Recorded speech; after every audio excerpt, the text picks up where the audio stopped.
Seeds of Solitude. The last cardboard box hit the wooden floor with a dull thud as Fiona Bennett surveyed what would now be her living room. Dust motes danced in the afternoon sunlight, streaming through windows that hadn't been cleaned in years.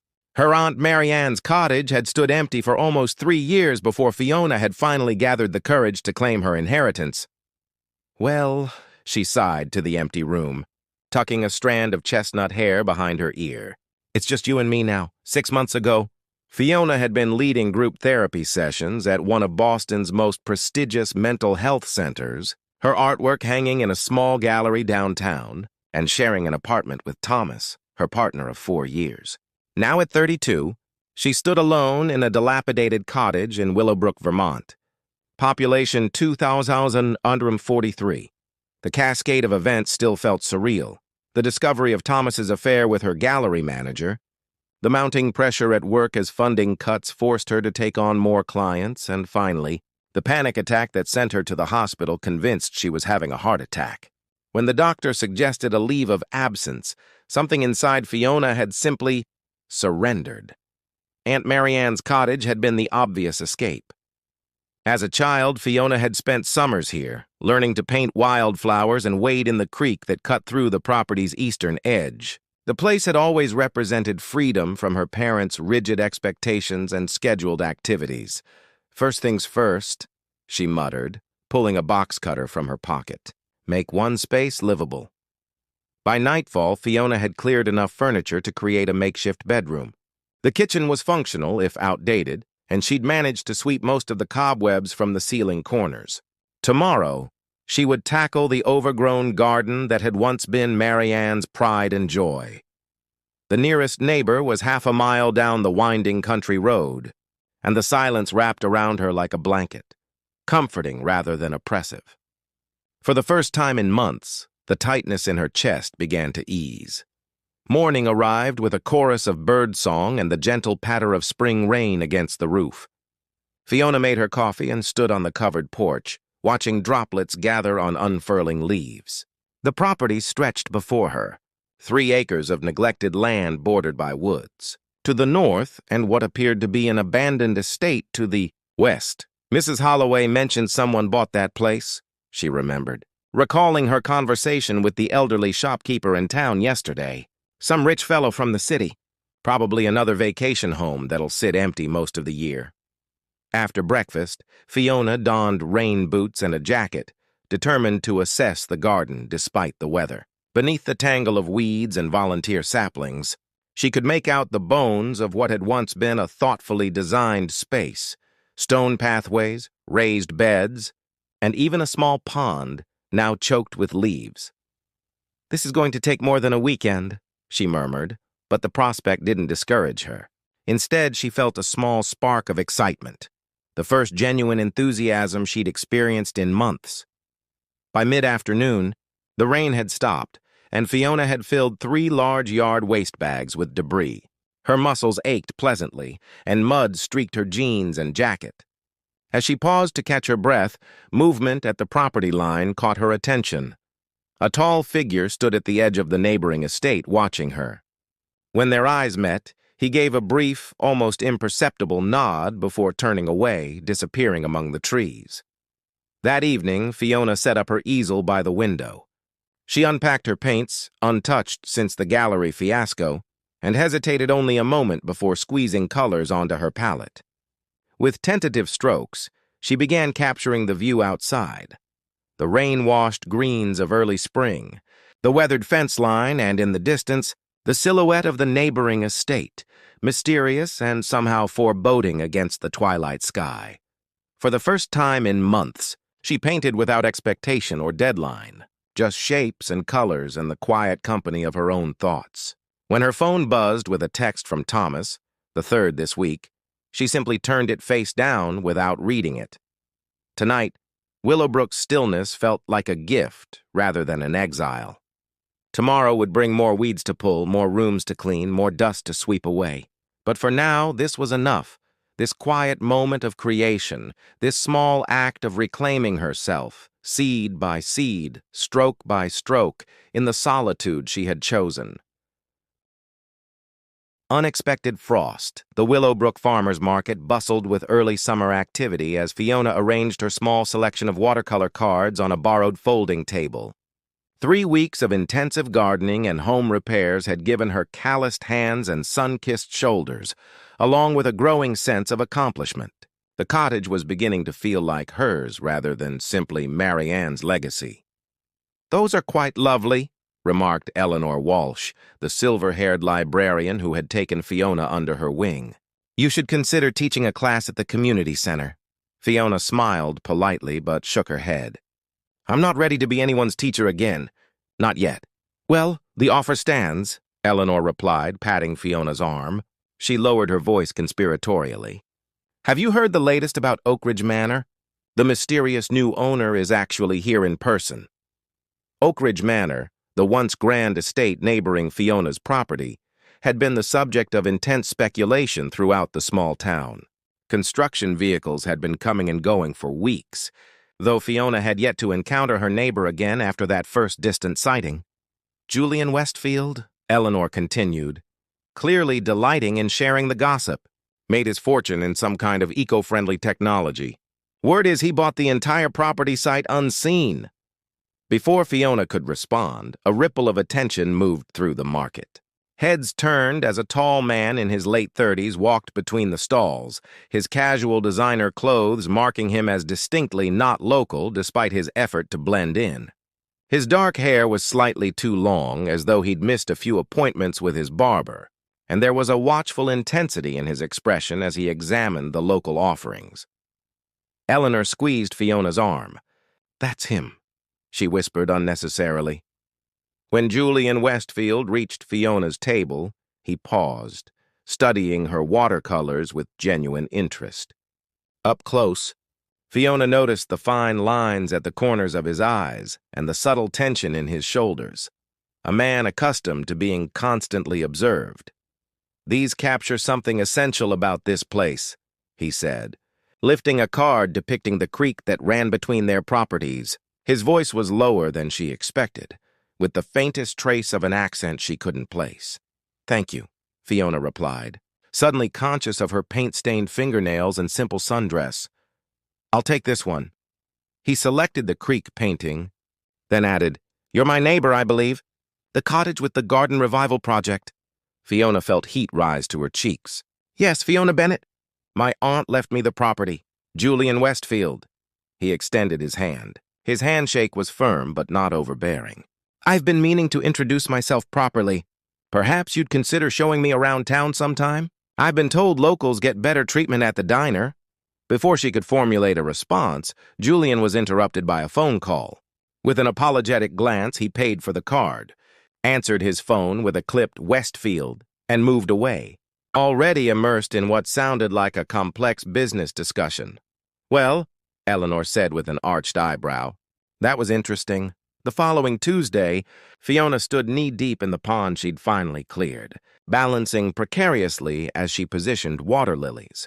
The sound of an approaching vehicle made her look up in time to see an expensive SUV pull into her driveway. Julian Westfield emerged, looking more relaxed in jeans and a simple button-down shirt.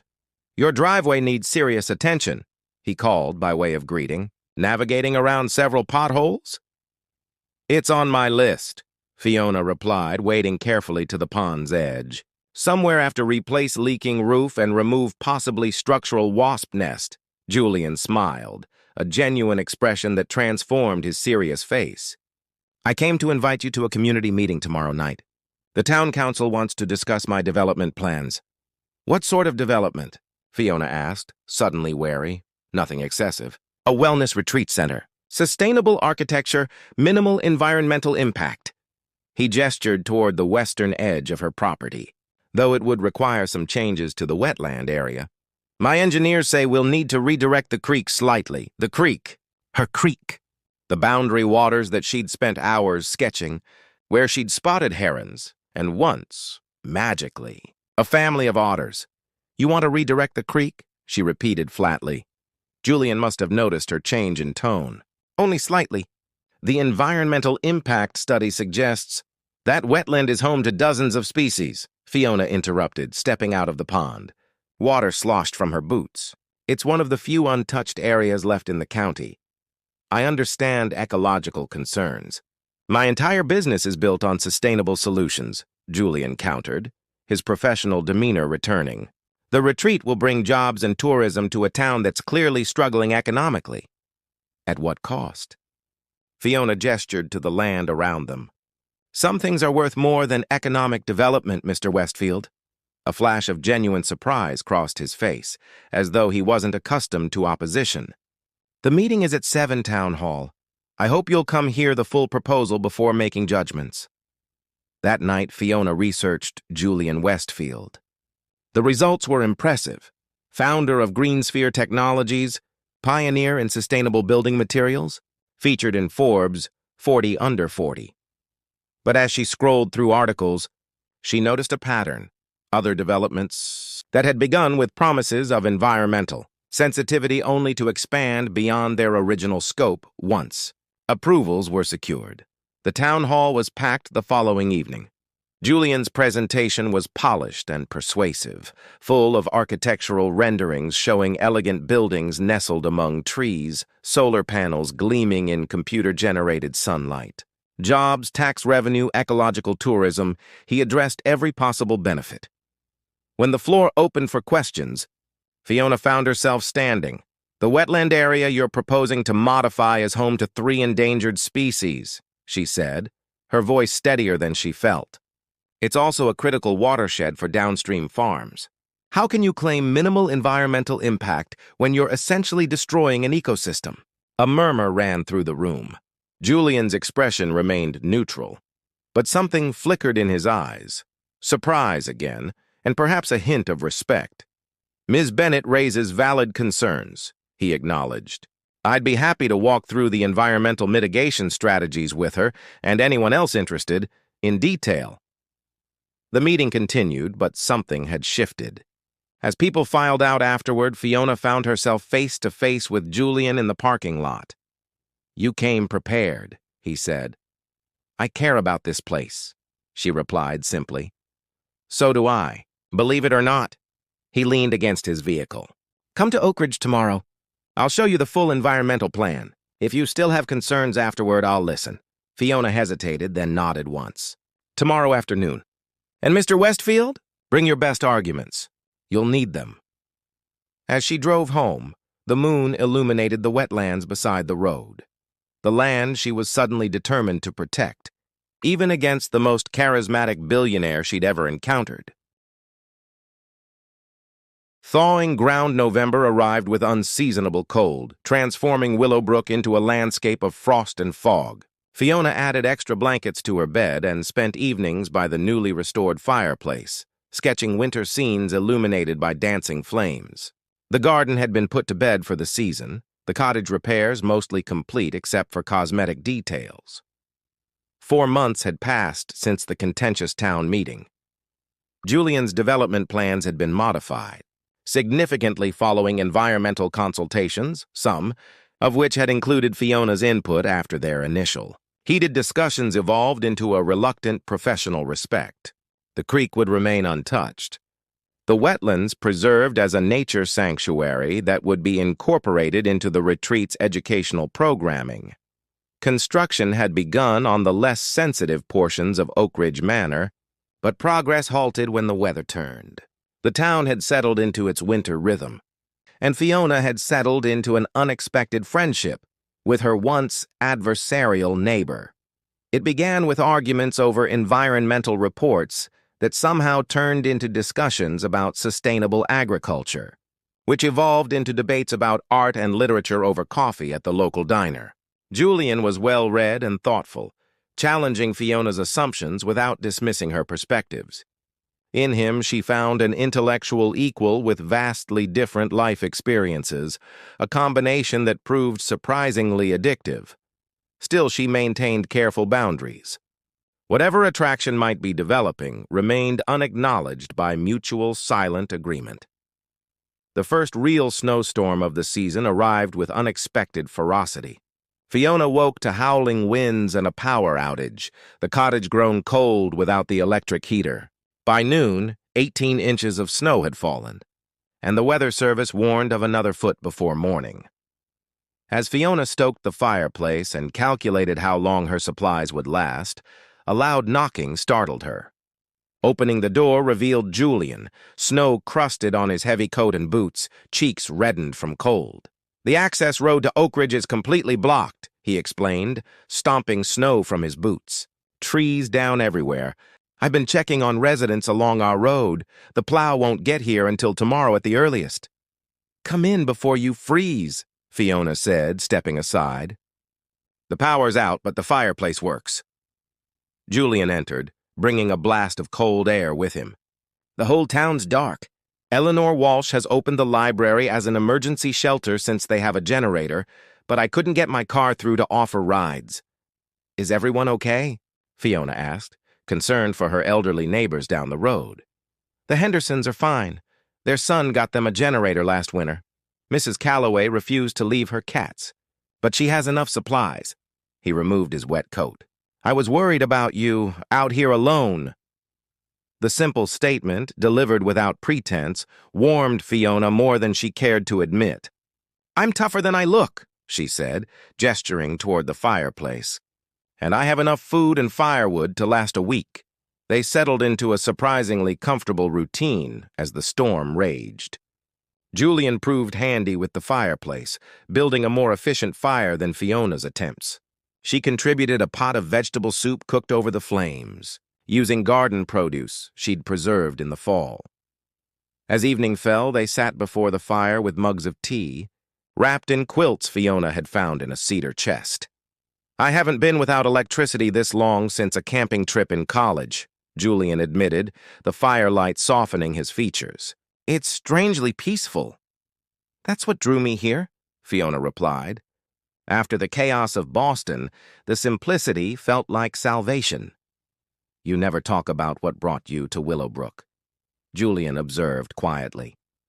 Perhaps it was the storm's isolation, or the warm tea, or the months of gradually building trust. But Fiona found herself sharing the full story.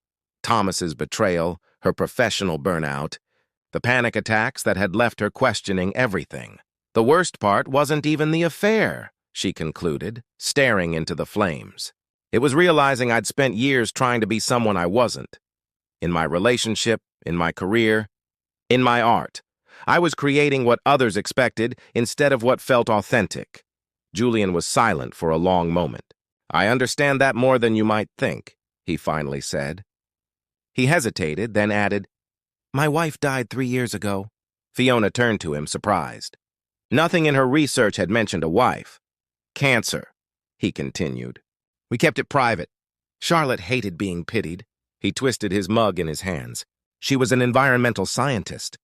The retreat was actually her idea, a place where people could reconnect with nature while learning to protect it."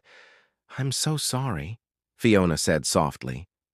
"After she died, I threw myself into the project, determined to make her vision reality. But somewhere along the way, it became more about proving something to my investors, to my board."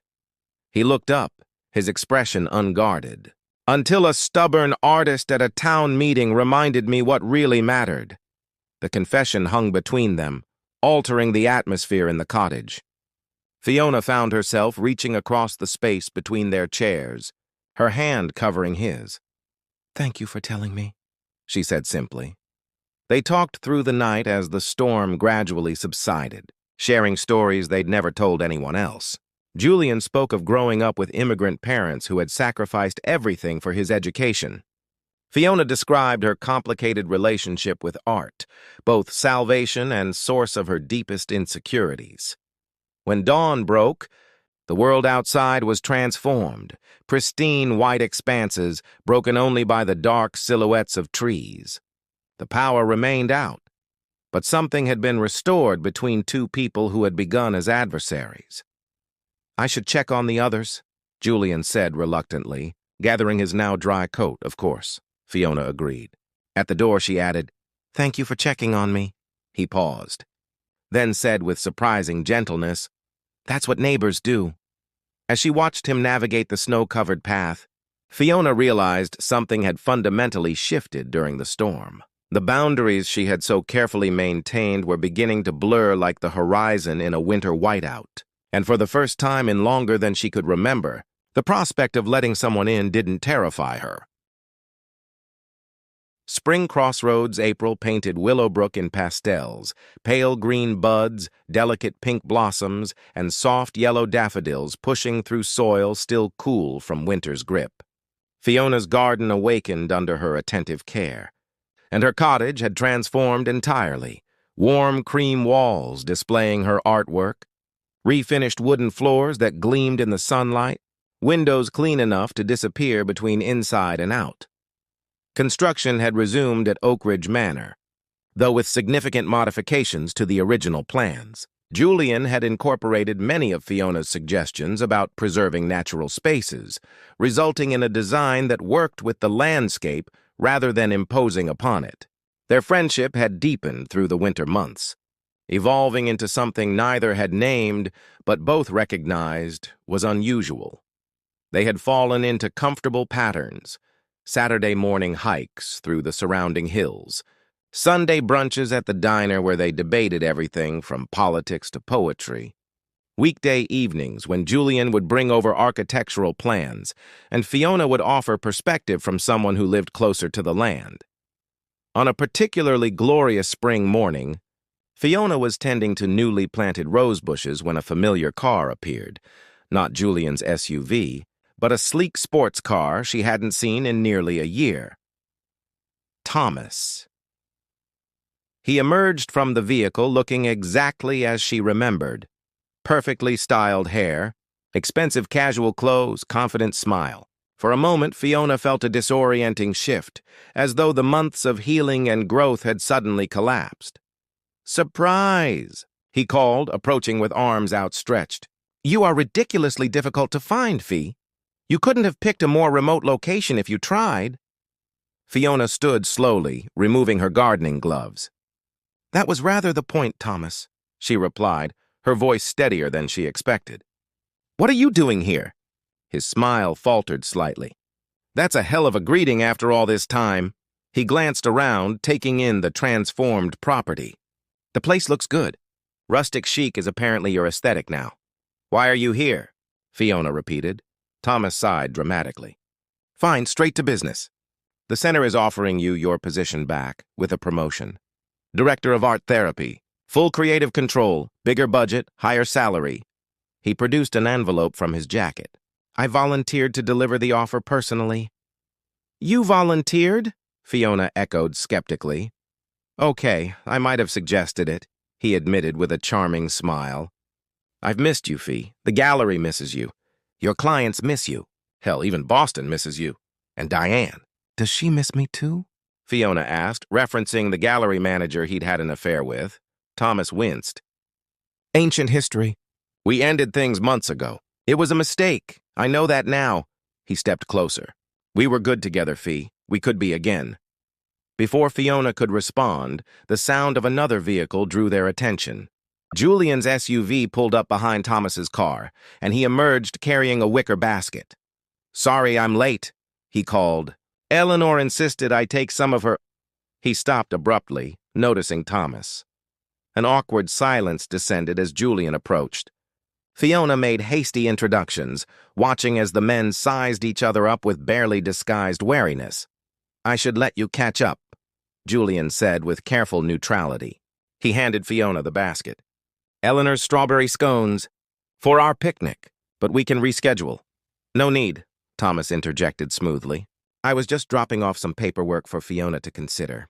"A job offer back in civilization," he smiled at Julian. "I'm sure you understand the appeal of rejoining the real world after playing pioneer for a while." Fiona saw something flash in Julian's eyes. Hurt, quickly masked by his practiced professional expression. "Fiona's contributions to Willowbrook have been substantial," he replied evenly. "But of course she should pursue whatever opportunities call to her." With that diplomatic statement, Julian excused himself, promising to check in later. As his SUV disappeared down the driveway, Fiona felt a hollowness form in her chest. "He seems intense," Thomas observed. "Don't tell me you're involved with the local land baron." "It's complicated," Fiona replied, which was both completely true and wildly inadequate. Thomas stayed the afternoon, outlining the job offer and reminiscing about their past together, carefully edited to emphasize the good times and minimize his betrayal. He spoke about a future that sounded perfect on paper: prestigious position, beautiful apartment in a desirable neighborhood, a chance to reclaim the life she'd worked so hard to build. After he left with a promise to call the next day for her answer, Fiona sat on her porch swing, watching twilight settle over the landscape she'd come to love. The job offer represented everything she'd once wanted. Thomas represented a chance to rewrite their ending. Yet neither sparked the passion she now felt for her quiet life in Willowbrook, or for the complex man whose retreat center was rising beyond the trees. As if summoned by her thoughts, Julian appeared at the edge of her property, walking rather than driving. He approached slowly, giving her every opportunity to send him away. "I thought you might want to talk," he said simply, stopping at the bottom of the porch steps. "He wants me back," Fiona said, "both professionally and personally." Julian nodded, his expression carefully neutral. "And the job sounds impressive. Director of Art Therapy, the position I was working toward for years." "Congratulations," Julian said, the word containing no trace of the warmth she'd grown accustomed to hearing in his voice. "I haven't accepted," Fiona clarified, "but you're considering it." It wasn't a question. Fiona stood, frustrated by his careful distance. "Shouldn't I? It's the culmination of my career goals. Everything I worked for. Everything you worked for before," Julian corrected quietly. "The question is whether it's still what you want." "What if it is?" she challenged, needing to understand what exactly she would be leaving behind. "What if I decide to go back to Boston?" Julian was silent for a long moment. When he finally spoke, his voice was low and intense.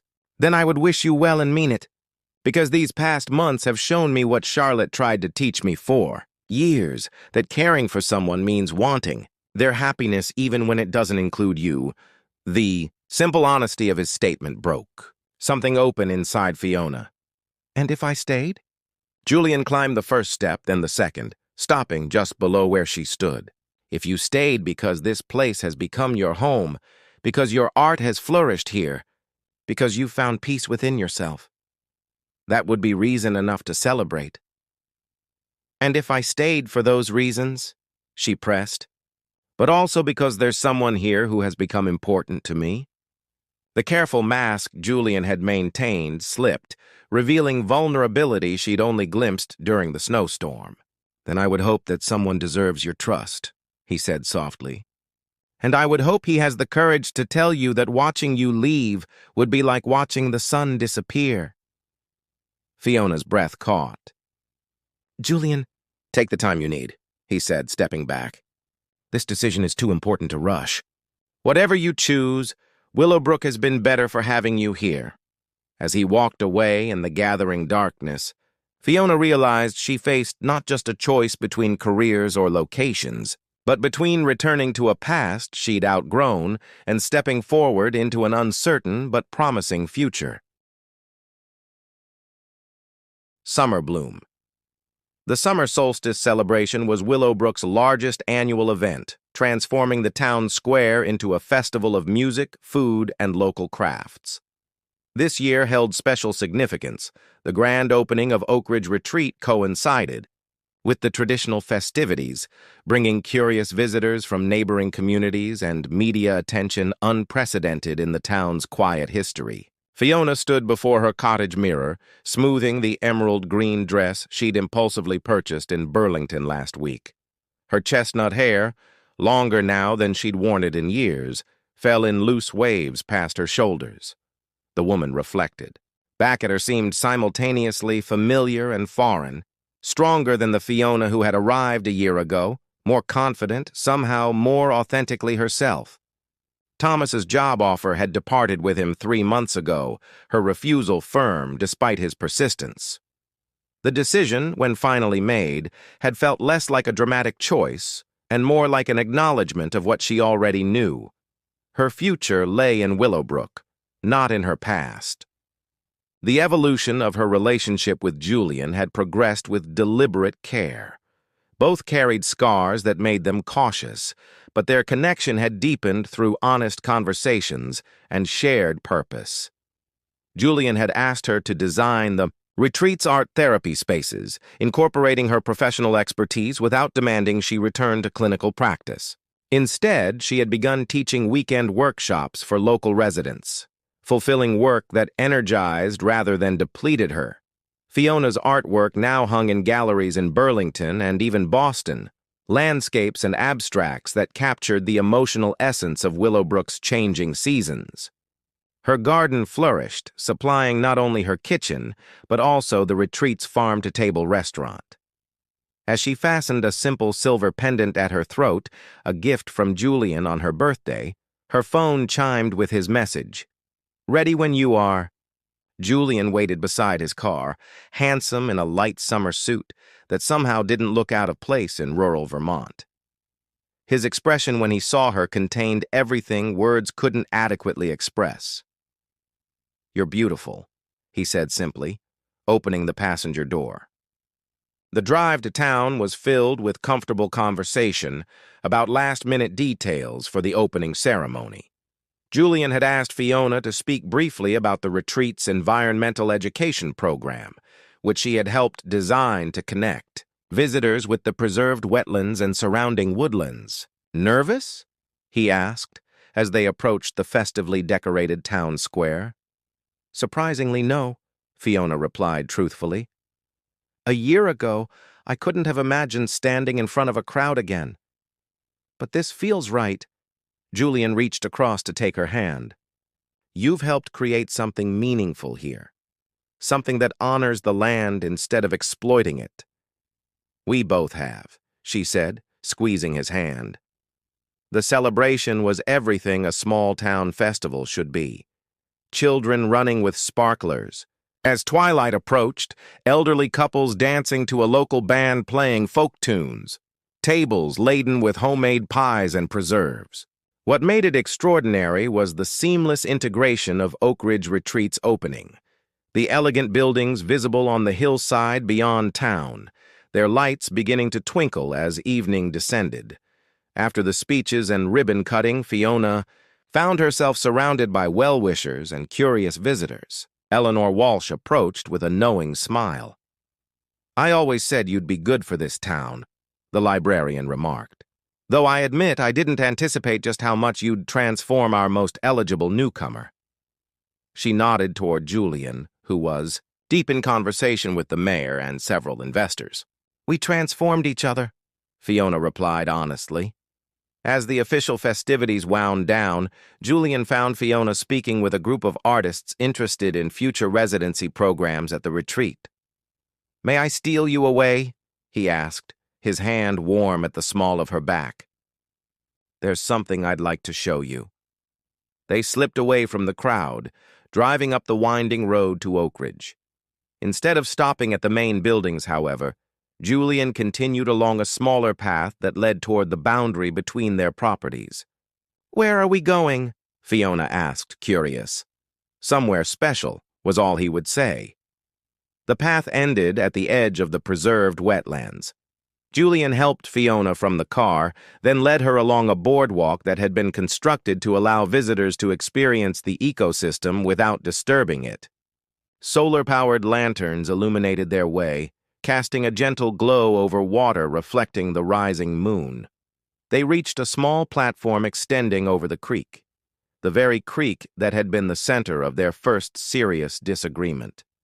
A simple wooden bench faced the water, positioned perfectly to catch both sunrise and sunset views. "This is beautiful," Fiona said, taking in the thoughtful design that made nature accessible without imposing upon it. "It's called Bennett Overlook," Julian replied quietly. "The plaque will be installed next week." Fiona turned to him, surprised. "You named it after me?" "After the person who reminded me what really matters." Julian took both her hands in his. "This retreat exists because of Charlotte's vision, but it exists in this form, in harmony with the land, because of you." Moonlight silvered the water as Julian continued, his voice growing more earnest. A year ago, I came to Willowbrook looking for solitude, convinced that was all I needed or deserved after losing Charlotte.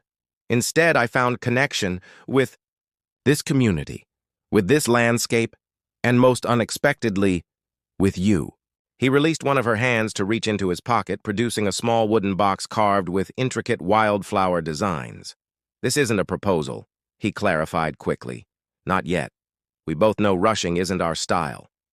He opened the box to reveal a delicate ring fashioned from twisted strands of gold and silver. It's a promise that whatever grows between us will be given the time and care it deserves. Tears gathered in Fiona's eyes as she recognized the craftsmanship. Nathaniel Phillips made this, she said, naming the local metalsmith whose workshop she frequented. Julian nodded. He said you'd admired his botanical series. This is custom, wildflowers from your garden preserved in resin inside the bands. The thoughtfulness of the gift, so personal, so connected to the life she'd built, moved Fiona deeply. This was nothing like Thomas's grand gestures that ultimately served his image more than her desires. "It's perfect," she whispered as Julian slipped the ring onto her right hand, a promise rather than an engagement, under a canopy of stars, surrounded by the gentle sounds of the wetlands they'd fought to preserve. They sealed their promise with a kiss that felt like both culmination and beginning. The path forward would require continued growth, patience, and care, much like Fiona's garden or Julian's retreat. But the foundation they'd built was solid. As they walked hand in hand back along the boardwalk, Fiona thought about the frightened, exhausted woman who had arrived at a dusty cottage a year ago, seeking only escape and solitude. That woman could never have imagined finding not just healing but renewal, a life richer and more authentic than the one she'd left behind. Julian seemed to read her thoughts. "Regrets?" he asked softly. Fiona shook her head, watching fireflies rise from the meadow grasses like earthbound stars. "Not one," she replied. "This is exactly where I'm meant to be." The night air carried the distant sounds of the town's continued celebration, a reminder of the community that had become her own. Tomorrow would bring new visitors to the retreat, new students to her workshops, new flowers opening in her garden. But tonight was for acknowledging the journey, from broken to whole, from isolation to connection, from winter's dormancy to summer's magnificent bloom.